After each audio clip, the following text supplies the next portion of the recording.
Hello, and welcome to the Johnson Controls Blue Water webinar for November 2022. I am Craig Hanna, and I am thankful for the opportunity to serve as the engineering manager of the Johnson Controls Water Infrastructure Technology team. Our team of subject matter experts is dedicated to designing, installing, and commissioning projects that reduce water loss, that increase utility staff efficiency, and that decrease operational and maintenance expenditures. In short, our team exists solely to provide your water utility with the critical tools and training it needs to be a well-run organization. If you've been attending the Blue Water webinars, we want to thank you, and we are grateful to you for watching. We'll talk more about how we'd like to spend our Thanksgiving holidays later in the webinar, but one of our favorite things to do on Thanksgiving is to watch football, and that is why we chose to wear our favorite football jerseys today. I was never very good at it, but I absolutely loved playing defensive tackle, and that is why I chose to wear my favorite player, number 74 for the Dallas Cowboys, the greatest defensive tackle ever to play the game, and Pro Football Hall of Famer Bob Lilly. Audrey, I believe that you are wearing a similar Dallas Cowboy jersey. Would you tell us who you're wearing and what you do for the water industry? Absolutely. Thanks, Craig. Well, I'm probably the only girl you know who broke her arm in kindergarten playing football and checked out a book on Tom Landry in second grade to write a book report. And this is Roger Staubach's jersey, number 12. I'm Audrey Noel, Director of the Water Infrastructure Technology team here at Johnson Controls. I have 7 years of industry experience, a Juris Doctorate with an emphasis in environmental law, and decades of experience in operations. I have the privilege of leading the team from the sunny shores of Huntington Beach, California, but I couldn't do it without our very knowledgeable and talented market manager, Jonathan Gunn, who offices 2,700 miles east of me in Canandaigua, New York.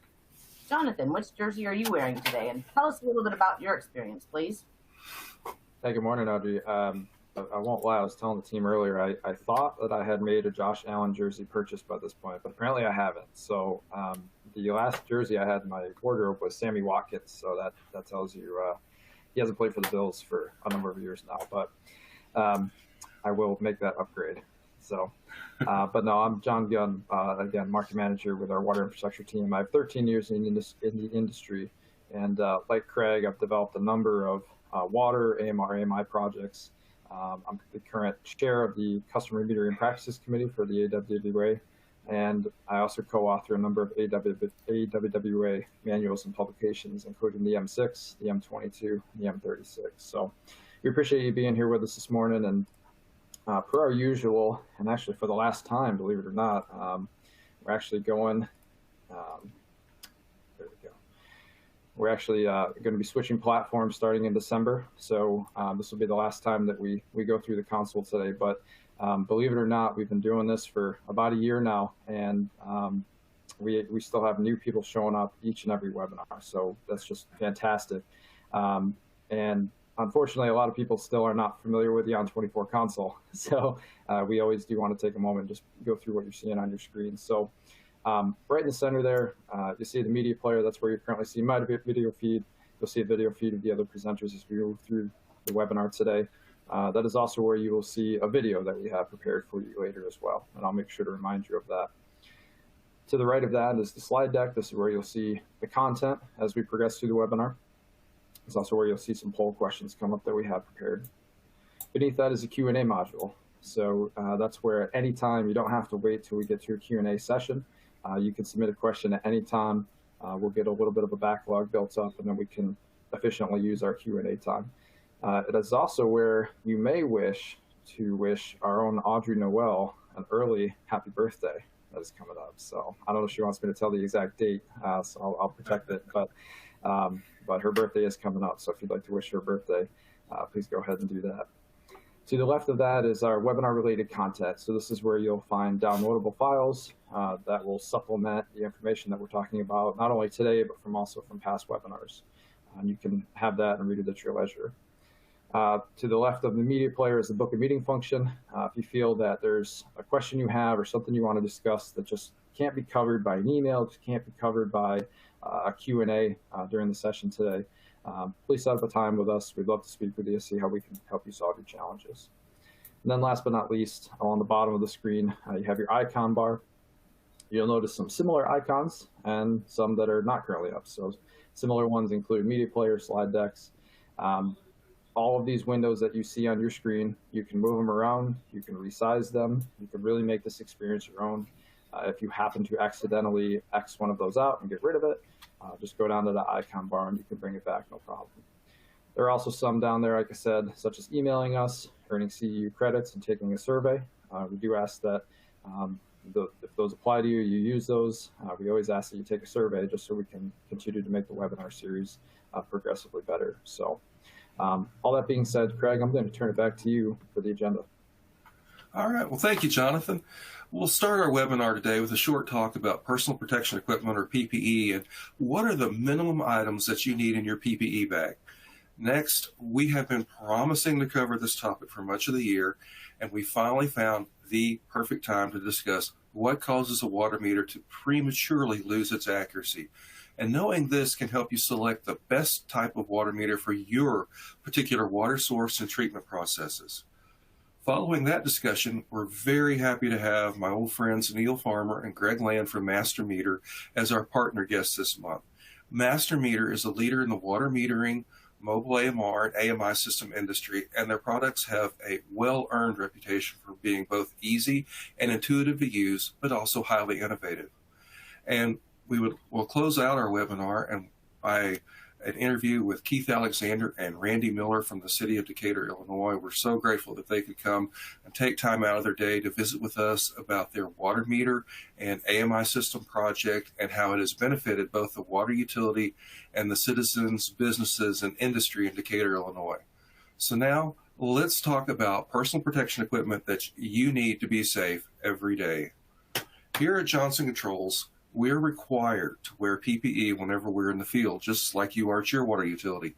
At a minimum, we must be wearing steel-toed boots, safety glasses, or in my case, bifocal safety glasses, cut-resistant gloves, and a bump cap. If we are in a mechanical room, we're required to wear a hard hat instead of a bump cap, and we also must carry both earplugs and earmuffs. Now, normally earplugs will be sufficient for most mechanical rooms, but there are some job sites at which I will wear earmuffs. I also carry a reflective safety vest with me for when a water meter box or vault is located either in or near to a roadway. And although I'm not required to carry them, I always carry a small first aid kit, hand sanitizer, a roll of paper towels, some bottled water, a flashlight, and spare batteries. And even though I always wear my cut-resistant gloves, I still find it easy to get cut around water meter settings, and the first aid kit has been very useful to have. When you're in the field, it's often difficult to find fresh water to wash away the mud and the grime, so I always carry bottled water to drink, to wash my hands, and to wash off water meter registers. I then use the paper towels to either dry my hands or to wipe clean the water meter register face. Audrey and Jonathan, are there any other items that you keep in your PPE bags? Well, I'll second those. I have some DeWalt magnifying safety glasses because the only time I find myself cheating is to put on my regular eyeglasses to read a serial number or something, Craig. Okay. And you, Jonathan? Yeah, similar pack there, Craig, but I also keep a tinted version of safety glasses. When Johnson Controls lets me leave nature's darkroom here in upstate New York and get to sunnier pastures, it's always nice to have a little bit of protection from the sun as well when we're outside and doing meter surveys and that type of field work. Yeah, that's a great idea. All right, so if you have been regularly attending our Blue Water webinars each month for the last year, we want to thank you. We really appreciate you watching. Along the way, you've probably come to realize that we are passionate about water meters, and we hope that you are passionate about your water meters too, because they literally are the cash registers for your utility. And before we begin our talk, I'd like to restate what Dr. Richard E. Thomas, my aerospace engineering 201 professor, first taught me some 33 long years ago, but that is still just as true today as it was then. He taught me that anything designed and built by man involves a series of compromises or design trade-offs. He also taught me that there is no one design that is suitable for every application, and everything needs to be designed around a specific purpose or function. So please keep that in mind. And then very quickly, we'll have a short review of water meter types. There's really two fundamental types of water meters. There's a displacement type water meter, which means that a measuring chamber is filling up with a known volume of water that is then exhausted. And then there's the inferential type of water meter, where you have a multi-jet, a single jet, or a turbine type meter with an impeller, and the impeller is spinning at so many revolutions per minute, which is then converted into flow rate and volume. There's also static meters. There's two types of static meters on the U.S. market today. There's the electromagnetic or mag meter, which measures the voltage across two electrodes and converts that into flow rate. And then there's ultrasonic, which measures the time it takes for sound waves to travel upstream and downstream to a transducer. And then you also have your compound and fire service meters, which are typically a marriage between a nutating disk type displacement meter and a horizontal turbine meter, so that you can measure usage across a wide range of flows. And obviously, with so many different types of meters, the measuring principles are quite different. So consequently, we should first look at each water meter type individually when we discuss what causes it to lose its accuracy prematurely. I'll start with displacement type water meters and multi-jet water meters.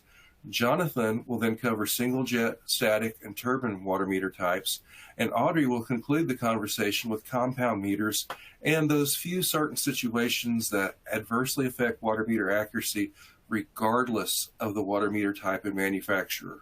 And by way of disclosure, Johnson Controls takes great pride in being vendor neutral, and our company neither makes nor markets a water meter.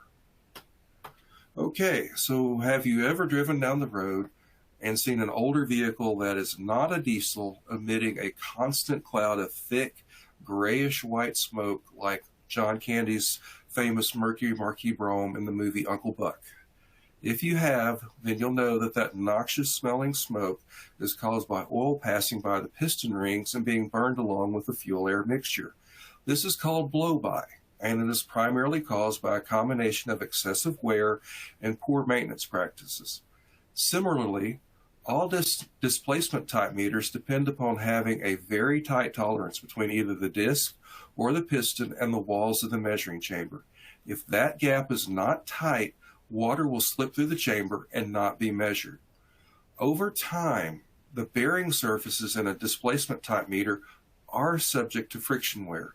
If the water meter is properly sized for the application, frictional wear may not adversely affect the accuracy of the water meter until it is either approaching or possibly even exceeded its design life. For a typical residential water meter, this may be as long as 20 years and 1.5 million gallons. But if a displacement type water meter is either undersized for the application, or if it has been subjected to a surge flow, however, frictional wear will be greatly accelerated and the meter will quickly lose its accuracy at low flow rates. There is a link on your console in the related content section to an article from AWWA Water Science titled "The Effect of Surge Flows on Residential Water Meters" by the Utah Water Research Lab that explains this in much more detail. Now, exposure to very hard water will definitely cause a displacement type water meter to lose its accuracy at low flow rates and possibly at intermediate flow rates too. The US EPA classifies water as being very hard if the level of calcium carbonate is at least 181 milligrams per liter or greater. The minerals in the water will cause scale deposits to form around the measuring chamber components. At low and possibly intermediate flow rates, the scale deposits will inhibit either the disc from freely nutating about its axis or the piston from freely oscillating about its axis, and the water meter will be very inaccurate at low flow rates. And where I live in West Texas, it is common for water hardness levels to be greater than 440 parts per million of calcium carbonate. and a displacement type meter that is exposed to this water may provide less than 8 years of service before it must be replaced. And the images of the oscillating piston displacement type meter that you see at the left illustrate how iron and scale deposits will form on the measuring chamber components. And the image at the right also shows heavy biofilm deposits inside a displacement meter body. Water with high concentrations of iron and manganese will cause a displacement type water meter to quickly lose its accuracy. Debris will damage and ultimately destroy a displacement type water meter. In the image at the left, I hope that you can see the grooves that the debris has carved into the measuring chamber walls at arrow number 1. You can actually see sand deposits that have accumulated on the division plate at arrow number 2. Debris trapped underneath the oscillating piston has worn circular grooves into the bottom of the measuring chamber at arrow number 3. And if you look at the photo at the right, at least 6 large pebbles have entered the measuring chamber, and you can clearly see how this debris will impede the ability of the piston to oscillate freely about its axis. If you have a groundwater source, and if sand is present in high concentrations, I would not recommend using a displacement type water meter unless you either had a settling basin adjacent to your wells or filtered the water during the treatment process. And wouldn't you just love to know the story behind these 2 photos that our friends at the Utah Water Research Lab shared with us? How does a shirt get into the water distribution system? But whenever there is a break on a metallic pipe, small fragments from the pipe will be carried through the distribution system and into the measuring chamber of water meters. It's also common to find shavings from PVC pipe inside the measuring chamber of a displacement meter. And now, changing from displacement to inferential meter types, let's discuss some of the things that may cause a multi-jet water meter to lose its accuracy prematurely. As the current chair of the AWWA C708 Standard Subcommittee for Multi-Jet Water Meters, I must confess that multi-jet water meters hold a special place in my heart. Multi-jet meters tend to have the opposite problems from displacement type water meters, in that multi-jet water meters may over-register usage, whereas displacement type meters may under-register usage. This is primarily because of the Bernoulli principle. Scale deposits, biofilms, sand, and other debris in the basket strainer will reduce the downstream pipe effective area, or A2, however, and this means that the downstream pipe area is less than the upstream pipe area, or A1. The localized flow velocity in the measuring chamber, or V2, is greater than the flow velocity entering the water meter, or V1. And that is why we have found multi-jet water meters in areas with very hard water, like here in West Texas, biofilms, sand, and other debris, to be up to 104% accurate after over 15 years of service. Conversely, a displacement type water meter exposed to those same conditions would only be about 85% accurate or less.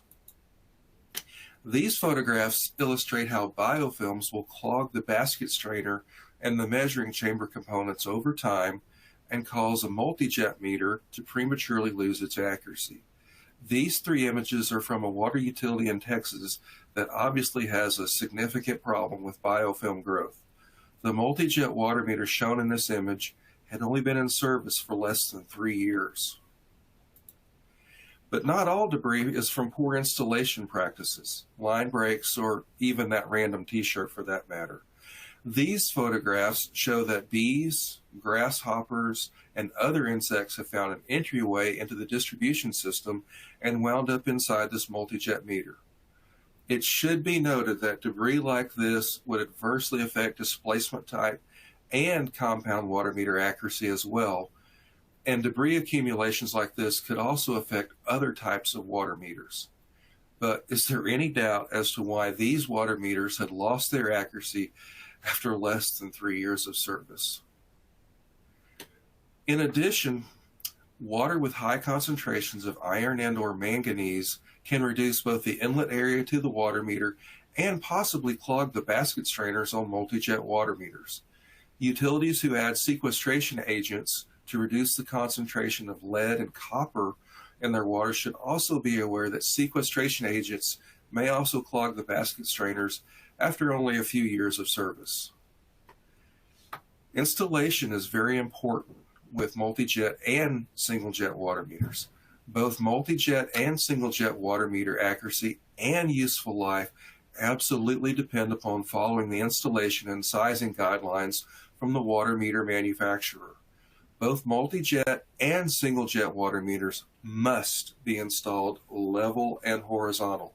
Never install either a multi-jet or a single-jet water meter at an angle greater than 10 degrees from level and horizontal. If you do, both the water meter accuracy and its useful life will be greatly affected.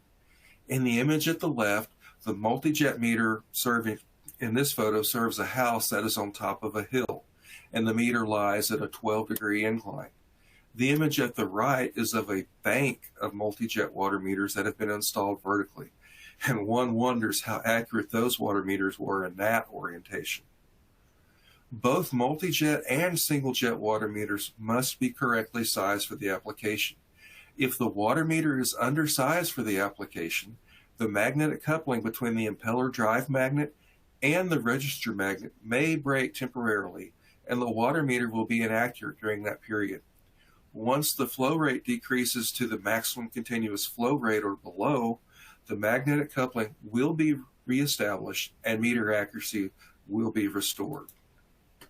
Now, before Jonathan tells us other ways that single jet and other water meter types can lose their accuracy prematurely, let's pause for a moment and reflect upon some of our favorite things to do over the Thanksgiving holidays. And here's a list of some of my favorite things. Ever since I was a young child, I've always woken up early on Thanksgiving morning to watch some of the Macy's Thanksgiving Day Parade. I don't know why I feel compelled to watch the parade every year. It's just something I choose to do. And like most people, I also truly enjoy sharing a delicious meal with my wife, my sons, and my in-laws on Thanksgiving. I can tell you I am very blessed to have a former home economics teacher for a mother-in-law. And I know that Jonathan is a Buffalo Bills fan, and there are some things that you just can't help, but Audrey and I have always been Dallas Cowboy fans, and we're both so thankful that we had the privilege of growing up during the glory years with Roger Staubach at quarterback and Tom Landry as the head coach. And as you can tell, all three of us do love watching football every Thanksgiving Day. And just spending quiet time with my wife and my family is another thing that I really look forward to during the Thanksgiving holidays. And lastly, I know that many of you eagerly await those special Black Friday deals. And while I do not camp out on a cold sidewalk for a special deal on a big ticket item, I confess that I have been known to sneak out of the house at 5:30 a.m., head over to those big home improvement warehouse stores, and be among the very first to take advantage of a special deal on a tool that I absolutely must have before they are all sold out. It's just the curse of being an engineer. So now let's take a poll question. Tell us what makes the Thanksgiving holiday special to you on the pop-up window on your console. We want to know what you like to do, and if you want to add something to our list, please share it with all of us by using the Q&A module on your console. So let's see, what are your favorite things to do during your time off?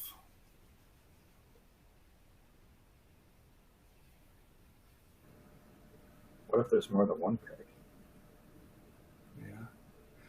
Well, that's when you select all the above. Yeah. All right. Looks like we covered them all. Yeah.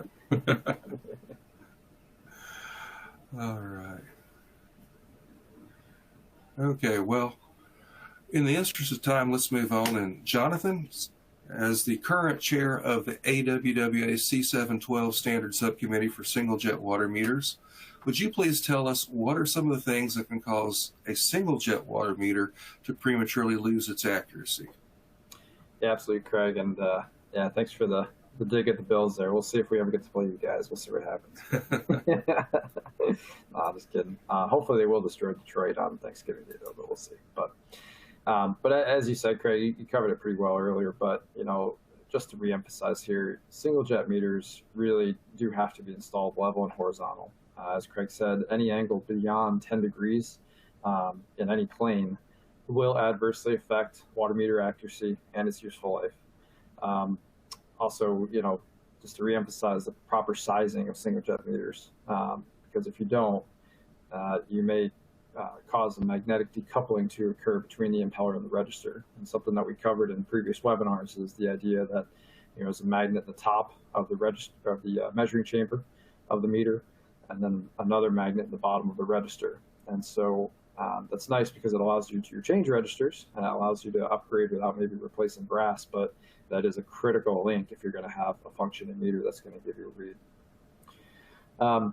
Moreover, both small and intermediate size meters typically do not have strainers, but we do strongly encourage you to use a strainer on all of your larger single jet water meter installations in order to protect that impeller. When you get to intermediate and high flow rates, relatively large debris can enter the measuring chamber, and without a strainer, the debris may have sufficient force to shear a vane away from the impeller hub itself. We've seen several large single jet meters that have tested at less than 20% accurate because a sheared vane created an unbalanced impeller. Static meters are less prone to lose their accuracy prematurely, especially when you compare them to mechanical water meters. And the reason for that is they don't have any moving parts. There are some things, however, that can cause either an ultrasonic or an electromagnetic meter to lose its accuracy before the internal battery dies. Ultrasonic meters have two mirrors in the flow tube, one upstream and one downstream, in order to reflect the ultrasonic waves between the transducers. Any abrasive materials such as sand or any significant debris such as fragments from the line break can possibly damage those mirrors to the point where the ultrasonic waves cannot be reflected between the transducers. And if you have an ultrasonic meter that cannot measure the time that it takes for sound waves to travel between transducers, that meter will simply stop working. As for electromagnetic meters, we know that residential electromagnetic meters are subject to magnetic tampering. It does take a very powerful magnet in order to make this happen, but we do know from experience that magnetic tampering can cause this type of meter to become inaccurate. Thankfully, most AMI system software on the market today is often able to detect those tampering events and give you an alert so you know when they're happening. Lastly, many large electromagnetic meters must be properly grounded to accurately measure usage. Always read the installation guide from the meter manufacturer and be sure to order and install a grounding ring on both the inlet side and the outlet side of your large electromagnetic meters.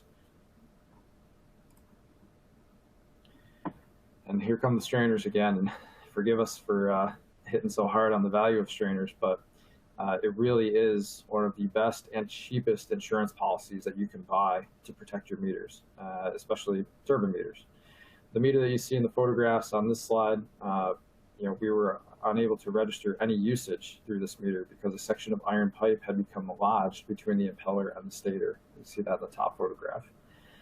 The smaller iron fragments that you see in the bottom image fell out when we removed the measuring chamber from the body. So quite a lot of debris hitting this meter, and this was a very high volume customer as well that all of a sudden started having zero reads. So turbine meter accuracy will also be adversely affected whenever there is not turbulent flow entering the measuring chamber. Please, again, follow the manufacturer's installation guidelines, especially when you're talking about the necessary lengths of straight pipe, both upstream and downstream of the meter, and acceptable locations for things like elbows, butterfly valves, gate valves, and many other elements. Otherwise, that flow profile can be disrupted, and even the newest, most accurate turbine meter on the market today will be anywhere from 5 to 25% inaccurate. We've seen that too many times. A clogged strainer can also disturb the flow profile entering the measuring chamber on a turbine meter, and it can cause the meter to be inaccurate. As such, we recommend that you physically survey all of your large meters once a year and make sure to clean the strainers as part of your annual inspection in order to avoid this issue. Audrey, what are some of the things that can cause a compound meter to prematurely lose its accuracy? Well, Jonathan, it's not just turbine water meters that can be affected by poor installation practices. Here's an example of how not following the manufacturer's guidelines can affect compound water meter accuracy. The pressure reducing valve, or PRV, installed immediately upstream of this compound meter disturbed the flow profile entering the meter, despite the presence of the plate strainer, causing the meter to over-register usage. We tested this meter, and the overall weighted average accuracy was 102.4%. Here's another photograph, courtesy of the Emmy Simpson Company, that illustrates how not following the manufacturer's guidelines may affect compound water meter accuracy. The 90-degree elbow immediately upstream of this compound meter disturbs the flow profile entering the measuring chamber, and the absence of a strainer allows debris to clog the bypass meter measuring chamber. The bypass meter on this compound water meter, which registers usage at low flow rates, was clogged with debris and tested at 0% accurate. The clogged bypass meter was unable to measure any usage. The disturbed flow profile entering the main meter caused the turbine meter to be only 16% accurate above the changeover, 68% accurate at the intermediate flow rate, and 75% accurate at the maximum flow rate. So the overall weighted average accuracy of this compound meter was only 25%. Never install a compound meter vertically because the crossover valve assembly will be working against the pull of gravity. Installing a compound meter in the vertical plane will not only cause a compound meter to be inaccurate, but it will quickly wear out the crossover valve assembly, and that is a very expensive and difficult repair to make. A clogged strainer can also disturb the flow profile entering the measuring chamber of the main meter in a compound water meter, which may cause the main meter measuring chamber in a compound meter to be inaccurate. We recommend that you physically survey all large water meters once a year, and we recommend that you clean the strainers as part of your annual inspection. There are two conditions that can cause a water meter to prematurely lose its accuracy that are truly independent of water meter type. The first is tuberculation, which is commonly caused by soft waters with a high bicarbonate alkalinity, or waters with high concentrates of sulfate and chloride. Tuberculation only occurs on bronze and ductile iron meter bodies and strainers. It does not occur on either polymer composite or stainless steel water meter bodies. The other condition that can cause a water meter to prematurely lose its accuracy, regardless of water meter type, are pressure transient events, or water hammer. Whenever a fluid in motion either stops or suddenly changes direction, the kinetic energy in the fluid will create a pressure wave that will travel at a very high rate of speed. The yield strength for a water meter is only 300 psi, but the pressure inside a water meter can exceed 500 psi during a pressure transient event. That means that something must give way. A water hammer event will destroy water meters regardless of type, model, or manufacturer. The bent, damaged, and broken meter parts shown in the above photos illustrate what a pressure transient event can do to nutating disc water meters. One clue that your distribution system is suffering from pressure transient events is bottom cap failures. If the bottom caps of either displacement or multi-jet water meters are shattering and you're not experiencing freezing conditions, then you probably have a problem with transient pressures. If you need tips on preventing pressure transient events, just send us an email at bluewater@jci.com and we'd be happy to assist you. So in conclusion, you must either do your homework or hire Johnson Controls to do it for you. Water quality will often cause a water meter to prematurely lose its accuracy, and you need to consider your source water and treatment processes when selecting a water meter for use in your distribution system. Each of the elements, compounds, and items listed on this slide may adversely affect water meter accuracy.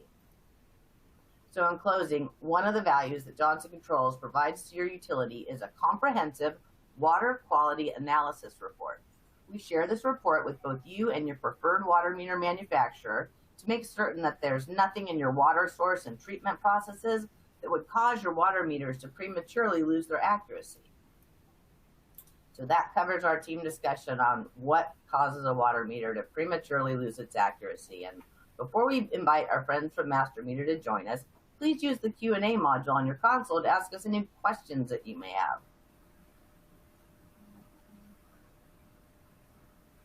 We have a quiet audience today. We did have one happy birthday wish for you, though, Audrey. That one did come through. That was very sweet. We'll probably move on here, but at any point in time you want, if you want to stick a question in the chat box, you're more than welcome to, and we'll get back to them. Awesome. Well, thank you, Audrey, and great job. As we mentioned before, we are very glad to have both Greg Land and Neil Farmer from Master Meter on with us today. And Johnson Controls and Master Meter have a storied history. We've done a number of projects together over the last 20 plus years, and we're just grateful that both of you joined us here today. So Neil, we've probably known you the longest, so if it's okay, we'll start with you. You've been with Master Meter for many years, and we certainly appreciate all the support that you provided to us over the years. Would you mind sharing what your role is at Master Meter and how long you've been with the company? Sure. Right back at you too, Jonathan. Thank you for everything you've helped us with over the years also. We appreciate the partnership that we've had with Johnson Controls over the years. But again, my name's Neil Farmer. I'm the Regional Vice President of Sales for Master Meter, one of the two Regional Vice President of Sales for Master Meter. I actually celebrated my 32nd anniversary with the company yesterday. So, and before that, I worked for a waterworks distribution house here in Texas that I was fortunate to handle 2 lines of water meters at the time. So I became very informed about water meters, and when I had the opportunity to move over to Master Meter, I took that opportunity back in 1990 and have had an exciting and a great career here for 32 years. Excellent. That's, like I said, I'm only 13 here at Johnson, so I got a ways to go, but congratulations on that milestone. Thank you. So, and Greg, we've had the privilege of working together on some AWWA committees, and again, thank you for being with us this morning. Would you mind sharing what you do with Master Meter and your background in the industry? Yeah, absolutely. I've been with Master Meter now for 11 years. And prior to that, I worked with another water utility in the industry. So I've pretty much been in water meters almost my entire career. I've put 25 plus years just doing water meter related work. For Master Meter, my role is kind of split. I work in product management, so I'm closely working with the engineering team, with the sales team and marketing team to provide product to the customers that meets what they're looking for in a water meter or endpoint or software, you name it. And then the second part of my role is I actually work in support with the sales team and our strategic new accounts. Excellent. Well, thank you. And I'll just pause briefly as well and just say, as we progress, don't forget to submit those questions as we move through here. So we got some content, great content here. So, Master Meter, if you've ever been to their website, it really is practically a one-stop shop, and that you offer water meters, you have mobile AMR systems, you offer AMI systems, you offer migratable AMI systems, meter data management software, data analytics, customer engagement portals. So let's break this down. I guess let's start with the meters. What can you tell us, and what do we need to know about your multi-jet meter line? Multi-jet is the meter that actually kind of helped make us who we are and give us a name in the industry. As Neil brought out, this is one of the meters that he was selling, and he loved this product so much. This is what he wanted to focus his attention on. The multi-jet, as he talked about earlier before you and Craig and Audrey, is a similar meter in design and concept of a positive displacement. It's similar flows that you find in AWWA. It's designed for residential usage and gives people a good alternative to a displacement type meter to use an inferential or velocity based meter, which is, as brought out, very similar to what is used on just about every other water meter in your system. Turbines, compounds, propeller meters, mags, and ultrasonics all use velocity as the principle for measurement. So in addition to using a common principle a few of the things that really have helped customers appreciate the value in the multi-jet is the accuracy. By standard, from AWWA standard, we're actually held to a higher standard for low flow accuracy. We have to be 97% as opposed to 95% for PD meters. We also have a very quiet operation. For anybody that has basement set meters, they really enjoy making a switch to multi-jets because there is a bit of a knocking. I don't know if you could hear me banging on my desk, but sometimes you hear that in your walls and in your piping with a displacement type meter. And by switching to a velocity style meter, whether it be mechanical or ultrasonic, that can help eliminate some of that noise. So those are just a few. I mean, I could go on, but we only have a finite time and we have a lot more to discuss. So I'll let you switch on to the next topic. Absolutely, no, and thank you. Definitely all benefits indeed. What can you tell us about, another meter you have on your line is the Sonata residential ultrasonic, and you mentioned ultrasonics a minute ago. What can you tell us about that product? Sonata was released in 2017, and it actually kind of came off of the success and the knowledge that we gained by working on the Octave ultrasonic line, which we'll talk about here in just a little bit. Sonata has done a few things that are a little bit different than other ultrasonic water meters on the market. You talked about some of the effects of mirrors and scarring and damage because of sand. Well, one of the things we've done is we've taken our mirrors and moved them out of the center pipe, because a lot of times that debris tends to follow that path of least resistance, which is in center pipe. Another thing that is also beneficial by doing that is we all know where air likes to ride in a pipe. It wants to go along the top. When transducers are top mounted, sometimes there can be also an effect on accuracy if there's air in the line. So moving those two to the side of the pipe has really improved some performance on our meters and gives us a considerably high range of flow to measure. And Neil, excellent. I'm talking a lot. If there's anything you want to add, please chime in, sir. Well, thank you. I find it ironic that, today, we'll back up a little bit. One of the reasons that I went to work for Master Meter was I never understood why utilities would trust their high volume, high revenue applications to velocity type meters, but most didn't to their residential style. So that was one of the things that intrigued me about selling a multi-jet water meter, was that they measured water the same way that your large meters did. So today you see this movement towards solid state water meters that measure water by velocity also. So it's just added to our portfolio, and of course has allowed us to be a little bit more accurate on low flows, as well as expand the actual flow range of the meter. Excellent. Well, and Greg, you touched on the Octave a minute ago. I can tell you, this was one of the first battery-powered large ultrasonic meters that was available on the market here in the United States. And the things like a stainless steel body and a floating flange design were kind of cherry toppers. What would you like us to know about the Octave meter? Yeah, the Octave is why I no longer work in the public sector. This meter was brought to me to test when I worked for a water utility. I first saw it in 2009 when I attended the AWWA show in San Diego and asked for Master Meter to provide a sample for me to look at. Tested it, fell in love with it. I was selling it even though I wasn't on the payroll. So it really has been a beneficial water meter in that it picks up flows comparable to a compound water meter at low flow. Can give you the high flow that you need out of a turbine water meter. Each one of them is FMUL rated, so if you need to use it as an alternative for a fire assembly meter, then obviously it'll fit that bill. And then the other benefit is no crossover, no loss of accuracy because of wear and tear in the meter.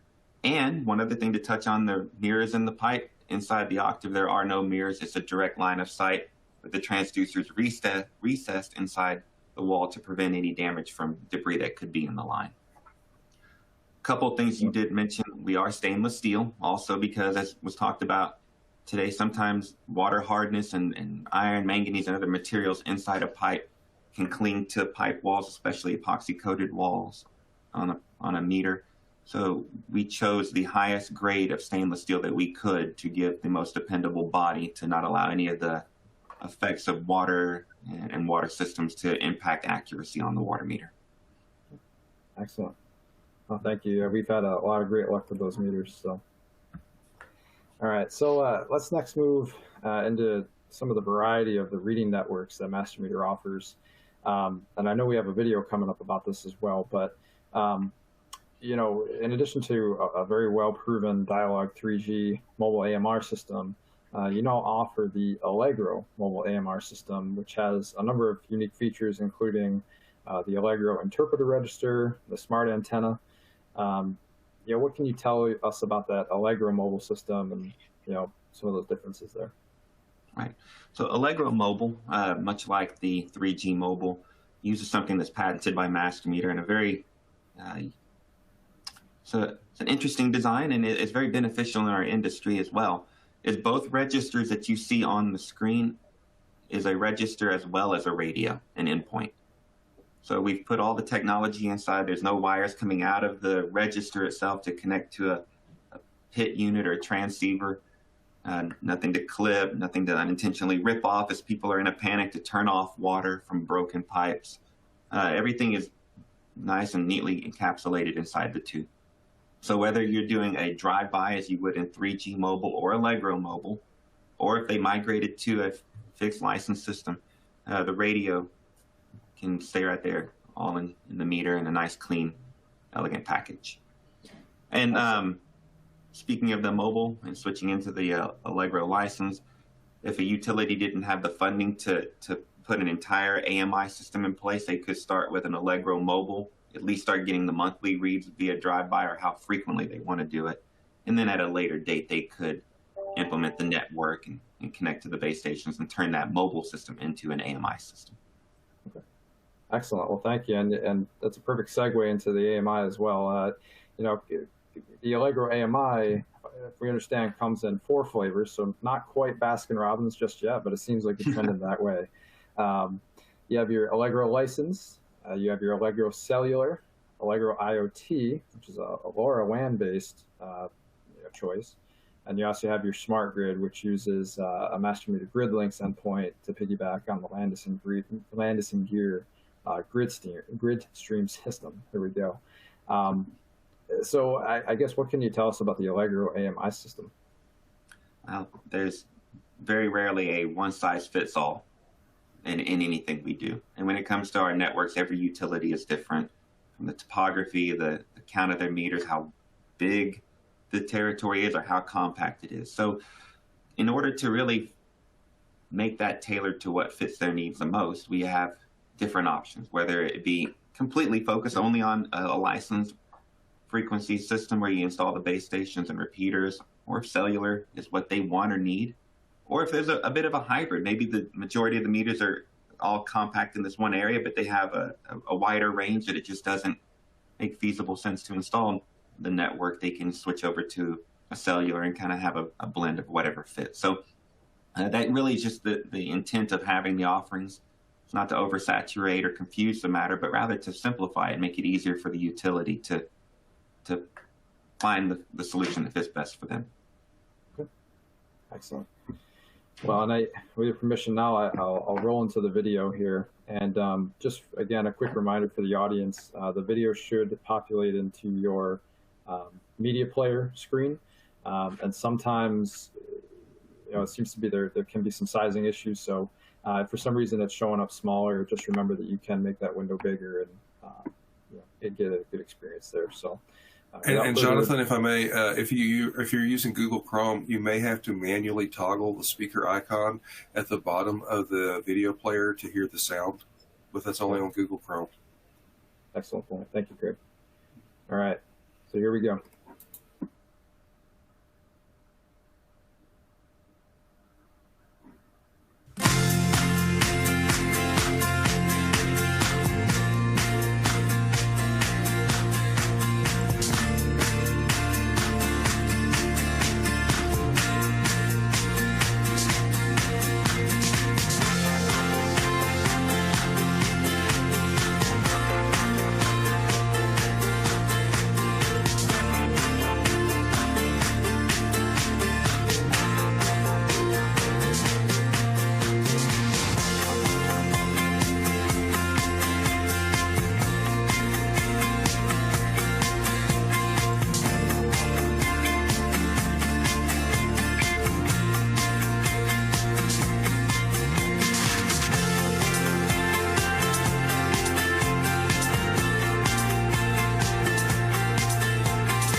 So there's our segue, right? Software packages. Master Meter offers a number of them for water utilities. And Harmony is really your flagship, I would say, MDM or meter data management software, and it's available for both mobile AMR and your AMI system users. So what are some of the features of that software that you enjoy, and utilities have told you that they enjoy having? With the Harmony package, it's providing for the utility your MDMs that you need for managing leaks, system health, consumption on a customer. It really has been beneficial to kind of drill into individual customers that are disputing bills or feel that they're overcharged, to be able to get down to that hourly data, or even data log it, from a computer and get 15-minute interval data to see if you can really help them pinpoint where water was used. Some of the other things that kind of benefit with the Encore packages, this has been the next phase in the Harmony suite. So before we had our basic Harmony system, the Encore is 2.0, so to speak. So we created a different platform that really streamlined it, made it a faster, better user experience based off of feedback from customers that liked Harmony, but would rather have a few other tweaks and design changes. And in addition to that, by switching to this platform with the Harmony Encore, which is, again, the upgrade from Harmony, the next path in that software release, it allows us to use APIs to connect to other things that can be brought into Harmony, so they can monitor SCADA, pumping, leaks, sewer overflows, or whatever other API is integrated into the software. Excellent. And you also offer the MWA or My Water Advisor customer portal as well. How can utilities use that portal to enhance their customer service and support? Each utility end user is a manager of their own water. And it's kind of hard to do that when you're out of the country or out of state and you're enjoying a good vacation with your family and you have a leak back home. My Water Advisor allows them to set thresholds when they're away. So if I do have any leakage, they can notify the customer, through the portal, through the app. It also allows the utilities to kind of pass that ownership on to the homeowner, as opposed to having to take that burden themselves and then get the angry call, well, why didn't you turn off my water? You should have known about it. So it just kind of helps everybody share that load, because we're all very busy. We've all got a million things going on and things tugging us in different directions. But this is a way we can all share that load and give the customers the power to manage their own usage as well. Absolutely. Thank you. So these last two, I'm gonna mash them up here. I'm looking at the clock. So yes. I want to mention that you recently integrated to the go-aigua platform in the Harmony Encore software in order to give utilities a real-time, predictive, and actionable data insights in one of the world's first fully operational, I would say, digital twin software platforms.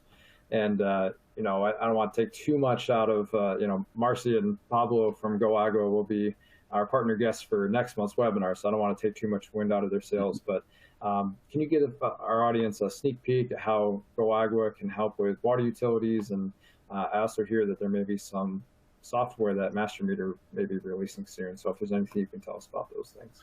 Yeah, I don't want to steal their thunder either, but a lot of what we saw in the previous video, a lot of the screen snapshots were with the go-aigua interface. So connecting again to SCADA, using predictive analytics for customer usage and profile monitoring. I mean, all that is really icing on the cake of what you add on top of Harmony Encore. So you have your basic everyday usage for an MDM, and then let the machines do the work for you. And you're looking for other ways to cut back on water losses. Again, I know we're kind of crunched on time, and I don't want to just kind of ramble words to fill that gap. They're going to be able to answer a lot more questions. And my encouragement for everybody is tune in again next month and really get some extra details on top of what I'm able to provide with the platform. But again, it all goes back to Harmony Encore, tying in APIs, giving the customer the ability to log into one software package and then still see everything that Encore and go-aigua can provide to them in their water management. Excellent. And Greg, appreciate it. Neil, any final comments here? No, I think Greg has said it all. We appreciate the opportunity to present And thank you very much. Great. Well, we appreciate you being here. So we're I'm gonna hand this over to Craig here. We have a couple of other special guests on our webinar today here. Would you please introduce us to Keith Alexander and Randy Miller from the City of Decatur there, Craig? Yeah, I'd be glad to, Jonathan. We're so thankful to have both Keith Alexander and Randy Miller from the City of Decatur, Illinois. And Keith and Randy, thank you for taking time out of your day to visit with us about the water meter and AMI system project that you had. And please tell us how it has benefited the water utility in the greater community. And Keith, you're the water production manager for the City of Decatur. And what all does that include, and how long have you been with the city? Well, I'm celebrating my 33rd year with the City of Decatur this month. Oh, I've wow. been the Department of Water Management Director for about half of my career and was a division manager for about half of my career with the city. Also have been an active participant in the Illinois section of AWWA for many years. Well, congratulations on 33 years. That is a terrific accomplishment. And Randy, you're the Water Services Manager for the City of Decatur. How many staff do you have available to assist you with those 32,000 service connections? And how long have you been with the city? I've been with the city 26 years, and I've been in the Water Services Manager position for approximately 14 years. And I have 21 staff that maintain 531 miles of water main, three water tanks, and all the issues that come up with it. I can imagine you stay busy most of the time. Yes. All right.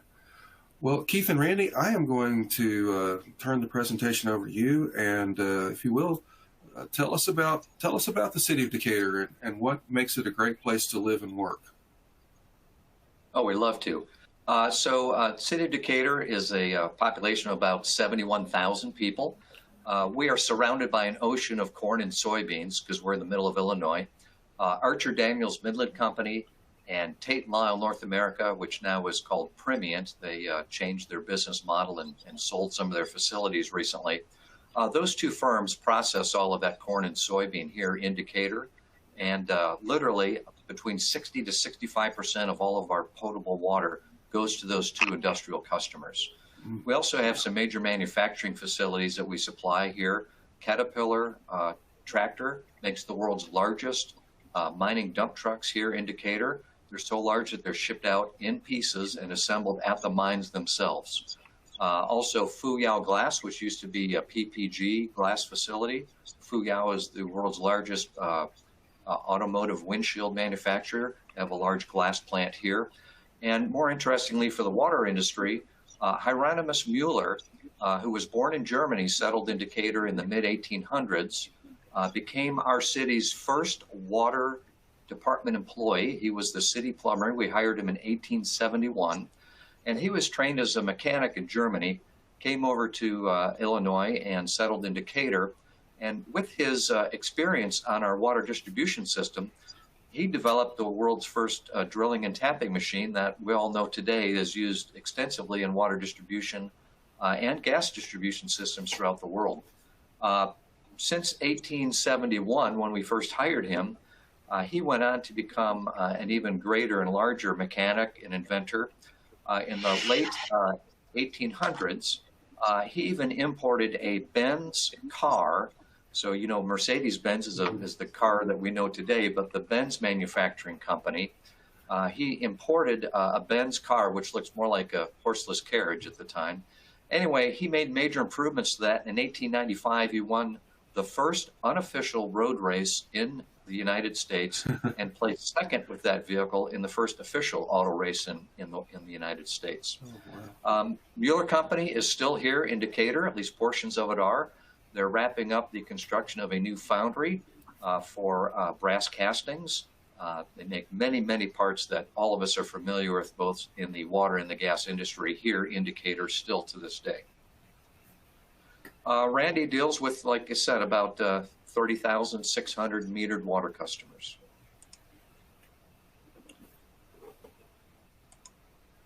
We're located in the middle of Illinois, literally smack dab in the middle of it. We're about 2.5 to 3 hours south of Chicago, depending on which part of Chicago you need to drive to.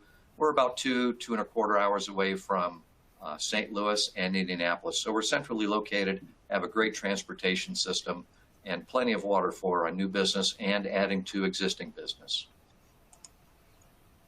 I think we have a short video here that we're going to show.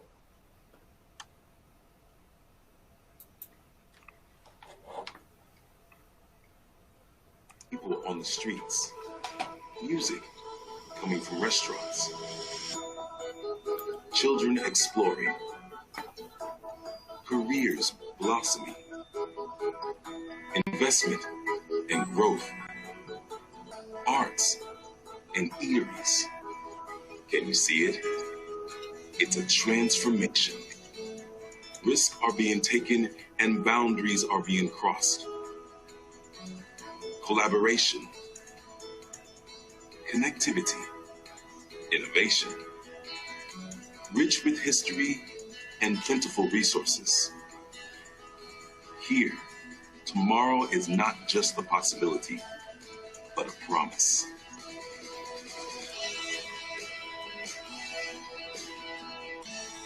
A success story in the making every day. Going beyond the confines of city limits and county lines.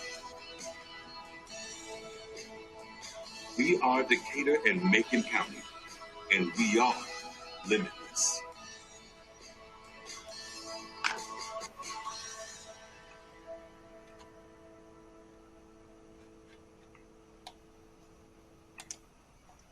All right, so let's get to the heart of the matter, which is our energy and water efficiency project that we entered into with Johnson Controls back in 2013. So keep in mind that this was 9 years ago in terms of the costs and what we ended up doing as part of the successful project.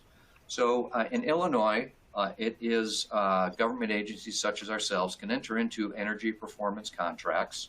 Ours was called an Energy and Water Efficiency Project or contract, and we'll tell you why, of course, as we go through this. So we entered into a 17-year contract with Johnson Controls in 2013. It will cost the city over those 17 years just over $23 million. Again, that's in 2013 dollars.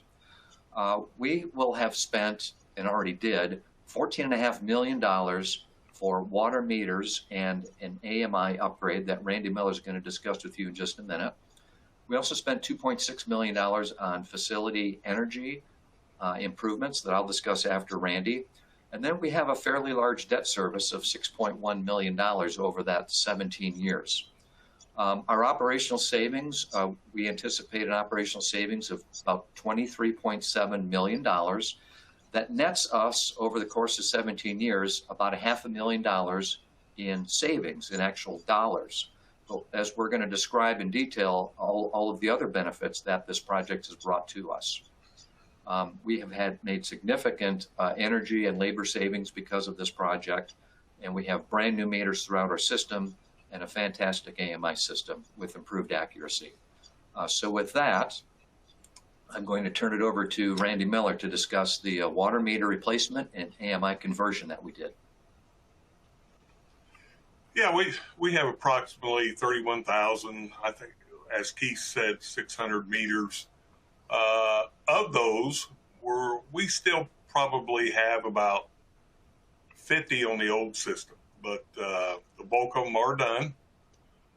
This was basically a 3-year project that started in 2013, and as I remember, that year was one of the coldest winters we've had on record for a while.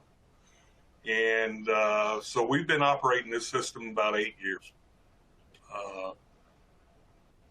And when Johnson Controls came in, we did some pre-testing and on some of our larger meters, such as in hotels, schools, and some other applications to get the right type or the right size. We transitioned from the old 1980s technology of the read-o-matic.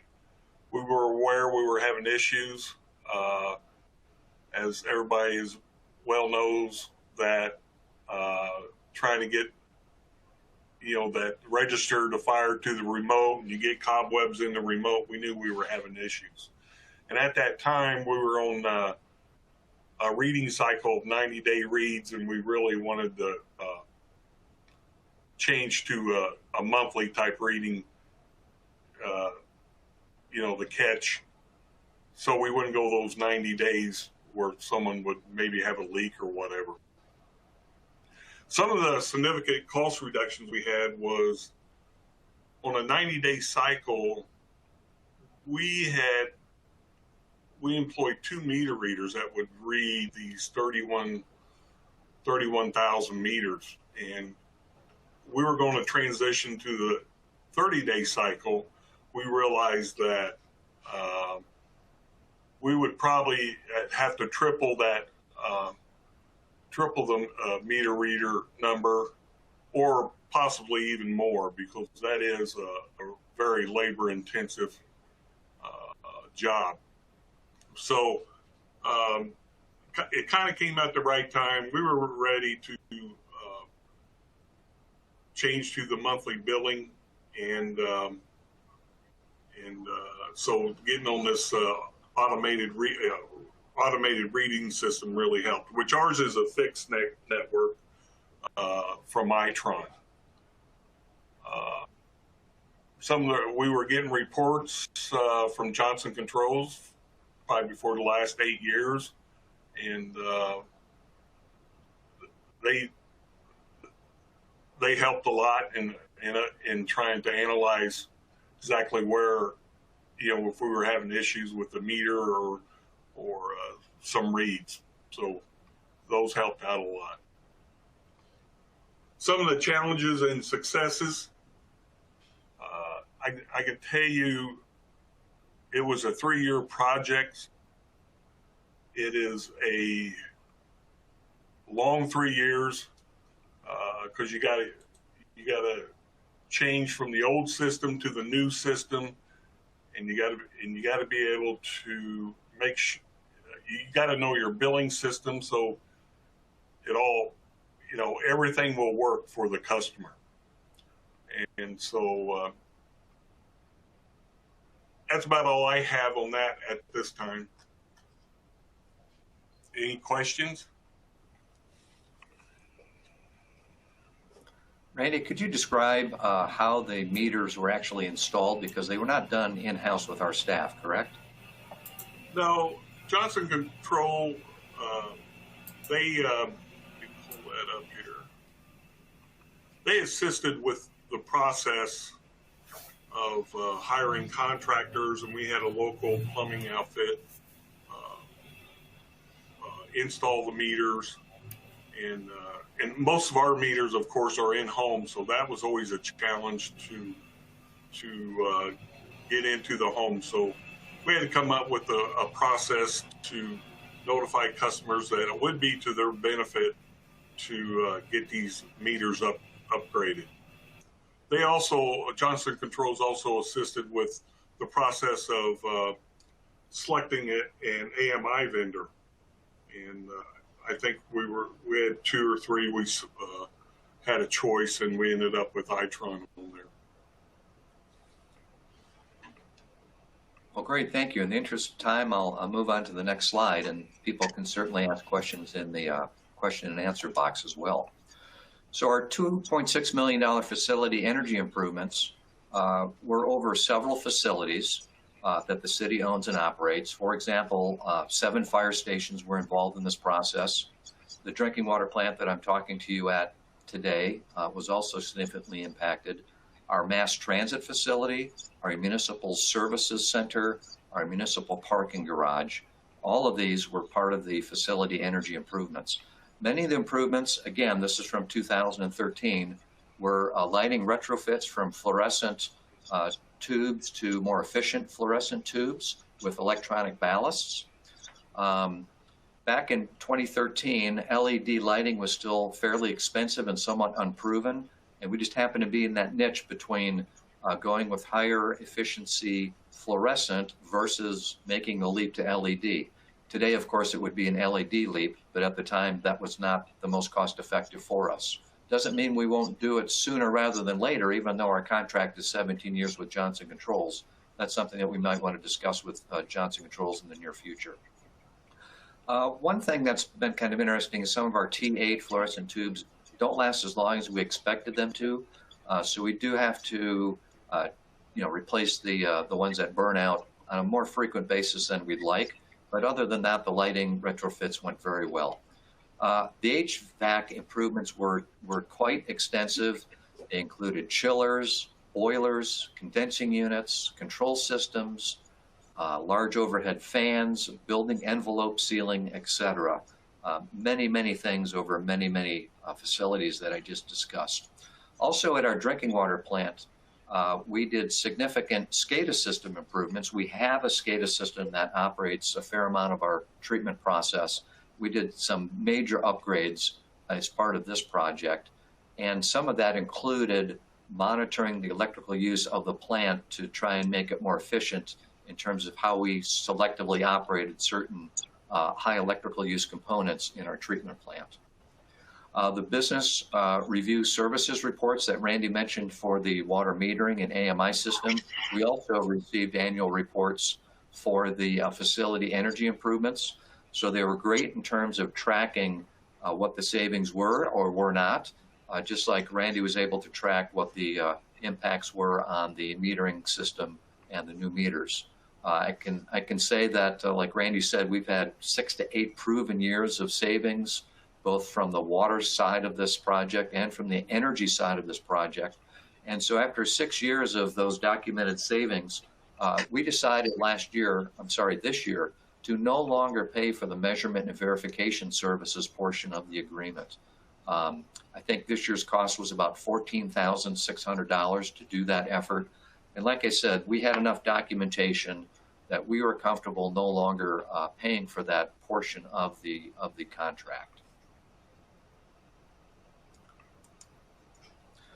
So again, just wanted to remind you of all the things that we did for this project. And like I said, we know that we are literally saving $500,000 in actual costs that we would have had to expend if we did not do this project, plus all of the major component improvements that Randy and I just ran by you. One other thing to mention, actually two. The first is when the city decided to consider these kinds of projects, we issued a request for qualifications and proposals. We interviewed 4 firms, selected Johnson Controls as the best suited firm for this particular project. We then entered into a project development agreement with Johnson Controls for just under $1 million. And that basically was a detailed look at what makes the most sense for us if we wanted to move forward with this larger energy and water efficiency project that we just described to you.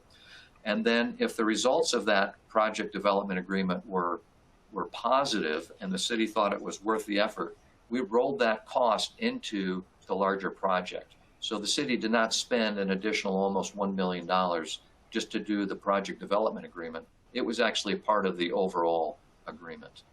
And then the second thing for agencies that might be interested in doing an EPC or energy performance contract like this, we had 2 routes to go. The state of Illinois had a model energy performance contract that we reviewed to use as the boilerplate document, and then Johnson Controls also had a boilerplate agreement that we could consider. In the end, our legal department chose the state of Illinois model or model for that agreement. But obviously, depending on which state you're in, you may have different regulations and rules regarding how you can enter into those types of agreements or not. So again, if you have any other questions, I know the time is short today, but Randy and I are certainly available for any questions that you might have in the future. We really appreciate your time this morning. And if there's any questions, we'd be glad to answer them and also turn it back over to Craig. All right. Well, thank you, Randy and Keith. And we surely appreciate you making time in your schedule to attend the webinar today and present the story of your project. We want to wish you and your families a very happy Thanksgiving and Audrey, would you please close out today's webinar? Sure thing, Greg. So please join us for the next Johnson Controls Blue Water webinar on Wednesday, December 14th at 11 a.m. Eastern Time, 8 a.m. Pacific Time. The year will be ending in just a few days, which means that it's almost time to complete your annual AWWA water audit. We have a truly fascinating and almost unbelievable case study for you that clearly demonstrates the value of AWWA water audits. You will see from this case study why your utility needs to invest both the time and the resources to create an accurate water audit. Pablo Caliblug and Marcy Rather from go-aigua will be our guests to discuss the benefits of their proven software and analytics platform that's designed for the entire water cycle. You can register for this free webinar by using the link that you see on the slide, by capturing the QR code on the slide with your smartphone, or by sending an email to us at bluewater@jci.com, and we will email the registration link right to you. Special thank you to Greg Land and Neil Farmer from Master Meter, and to Keith Alexander and Randy Miller from the City of Decatur, Illinois. We want to remind you to please invite your friends and your colleagues to attend the Blue Water webinars. And please submit topics you want us to cover in future webinars. We want to know what's important to you and your utility, so you can contact us at bluewater@jci.com. Thank you for attending the Johnson Controls Blue Water webinar. We wish all of you a very happy Thanksgiving, and we look forward to seeing you again on December 14th. Go Cowboys. Giga Maggies and go Cowboys. All right. Well, thank you, everybody. And we'll see you next month. Happy Thanksgiving.